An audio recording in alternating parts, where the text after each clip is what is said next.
Day 2 ng pagbakasyon nila dito sa Cebu. Bumili muna ako ng mga pagkain para kondisyon sila sa kanilang tatahakin ngayon. At itong dalawang totoy na to, sobrang kulit na kulit. Kinakatok ang glass at humingi ng pera. Nagpa-as if na sila daw ay manglilimos.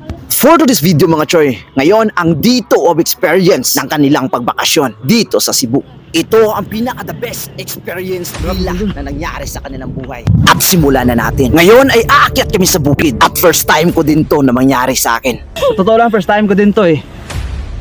At para mabilis ako makakyat, hinubad ko ang aking sinilas. Yung sinilas natin. At ang aking partner naman ay nakapag-isip na humanap ng sungkol para sa kanyang pag-akyat. Meron siyang kaagapay. Hindi madali ang pag-akyat dito. Dahil sa sobrang taas, ito na ang sitwasyon namin dito. Kailangan mo talaga magdoble ingat. Baka ikaw ay madulas o di kaya'y madapa. Kaya hinubad na rin ni JJ at ni Archon ang kanilang sinilas dahil sa lupa na sobrang madulas.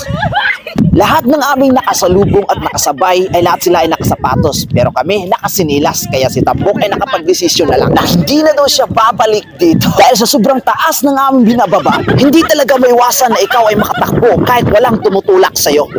Sobrang taas talaga ng daan ng aming bababain. At sobrang taas din ng aming aakyatin. Kaya ako ay pawis na talaga dahil sa sobrang pagod Duluhan natin dyan, at no? hirap ng aming pag-aakyat dito. Kaya nasabi ko na saludo talaga ako sa lahat ng kasundaluhan natin na nalistino sa mga kabundukan. Dahil hindi madali ang akyatin ng bundok. Pero kahit gaano kalayo, kahirap ang aming dinadaan. Sa wakas, nandito na rin kami sa tuktok ng Dito na tayo Starbucks. sa Starbucks. Touchdown, Starbucks. This is it. At sa aming pag-uwi, sobrang madilim na. Pero buti na lang, nakaprepared ako ng flashlight. Kung matumbakan. Kaya hanggang dito lang tayo mga choy. Thank you for watching and God bless us all.